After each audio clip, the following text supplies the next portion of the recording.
مرحبا يا أحلى عالم بالعالم. اليوم رح نعمل مع بعض أطيب حلا النسكافيه البارد بطريقة كتير سهلة ومميزة، وإن شاء الله رح تعجبكم. خليكم معي لنشوف المكونات وطريقة التحضير مع بعض. هلا أول شي حبايب قلبي عندي 350 جرام من البسكويت السادة، بسكويت شاي يعني أي بسكويت موجود عندكم بيمشي الحال. وعندي 3 معالق كبار من الكاكاو، وعندي كاسة كبيرة من السكر، ومعلقة كبيرة من النسكافيه أو قهوة سريعة الذوبان كمان بيمشي الحال، وأربع معالق كبار من النشا، معلقتين كبار من الزبدة، ومعلقة صغيرة من الفانيليا، ورشة ملح صغيرة، وأربع كاسات كبار من الحليب. خليكم معي لنشوف طريقة التحضير مع بعض. هلا أول شي حبايب قلبي بدي أحط المكونات اللي ذكرتها كلياتها فوق الحليب. هلا بدي أحط السكر، أحط باقي المكونات. هلا بنزل النشا، بنزل النسكافيه، وآخر شي رشة الملح الصغيرة. هلا بدي احركهم اول شي لحتى يذوبوا كتير منيح على البارد قبل ما اشغل النار تحته. بعد ما حركتهم مع بعض وذوبت النشا والسكر، هلا بشعل النار تحتهم على الوسط، وما بنشيل ايدنا عن التحريك ابدا لحتى يتقل الخليط. هلا بعد ما غلى عندي الخليط وتقل، شايفين كيف صارت ايه؟ هلا بتركه دقيقة واحدة وبعدين بطفي النار تحته وبتركه لحتى يبرد. وهون بالمرحلة الثانية لتغميس البسكويت عندي هون كاسة كبيرة من الحليب، بدي احط فوقها معلقة كبيرة من السكر، معلقة كبيرة من النسكافيه السادة.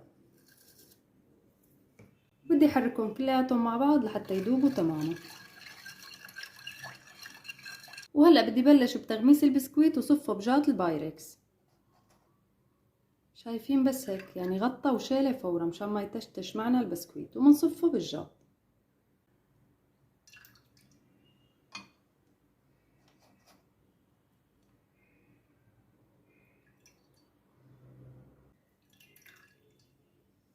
بدنا نكون سريعين بهاي المرحلة. بعد ما صفيت البسكويت بهذا الشكل، هلا بدي احط فوقهم من خليط الشوكولا اللي عملناه.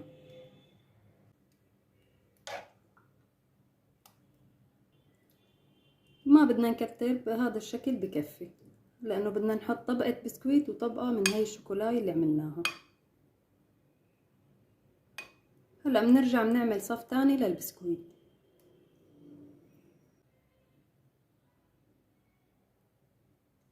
مثل ما قلت لكم البسكويت بنغطه يعني غطى وشاله فورا مشان ما يتشتش معنا بقلب النسكافيه والحليب. هلا بنصف صف بسكويت وصف من طبقة الشوكولا لحتى يخلص. هلا خلصنا الطبقة الثانية وبدي احط فوقها من الشوكولا، وهكذا لحتى نخلص كل الكمية. هلا خلصت صف البسكويت والشوكولا، وهلا بدنا نعمل اخر طبقة من الشوكولا. اي شوكولا متوفرة عندكم بيمشي حالها. هلا بدنا ندوبها على الغاز ونحطها على الوش. هلا لاخر طبقة من الشوكولا بدي دوب معلقة كبيرة من الزبدة وحط فوقها 400 جرام من الشوكولا. هي شوكولا متوفرة عندكم، وكمان فيكم تذوبوا الشوكولا على حمام مائي. وبعد ما ذوبت الشوكولا كتير منيح بهذا الشكل، هلا بنحطها على جات البايركس. هلا بدنا ننزل الشوكولا ونفردها كتير منيح. هلا بدنا نفردها كتير منيح بهذا الشكل. هلا اخر شي بدي رشلها رشة كاكاو تعطي منظر حلو وطعمة كتير طيبة. شايفين بهذا الشكل. وهلا صارت جاهزة عندي، بدي احطها بالفريزر. انتو اذا ما بتحبوها كتير جامدة فيكن تخلوها تقريبا بس ساعة، واذا بتحبوا قوامها كتير جامد بدكن تخلوها فترة اطول. وبعد ما برد حلا النسكافيه، هلا طلعته من الفريزر وبدي اقطعه. هلا انتو بتقطعوها بالحجم اللي بدكن اياه. انا حقطعها بهذا الشكل.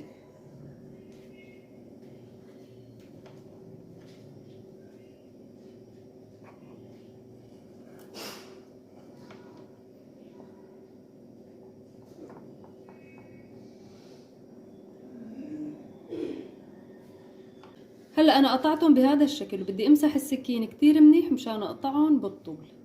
وبعد ما قطعتها بهذا الشكل، هلا بدي اخذ قطعة وورجيكم الغرام اللي جوا. بسم الله الرحمن الرحيم. هلا اجباري اول قطعة بتطلع مفشكلة عنا، ما في مشكلة يعني عادي. وهلا بناخد قطعة. ما شاء الله شايفين كيف بتاخد العقل. شوفوا لي على هالمنظر يا جماعة، شايفين الطبقات ما شاء الله بتاخد العقل. هلا بدي دوقها واعطيكم رأيي. والله مشتهيتكم كلياتكم بهاللقمة.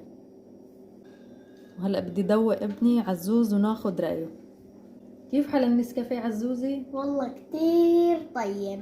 بتمنى كلياتكم تجربوا هالوصفة وتدعولي عليها، والله بتجنن على قد مو طيبة، بتشهي القلب يا جماعة. وإذا عجبتكم وصفتنا لليوم لا تنسوني من دعواتكم الحلوة ولايكاتكم، تشتركوا بقناتي وتفعلوا زر الجرس. بحبكم كتير يا أحلى متابعين.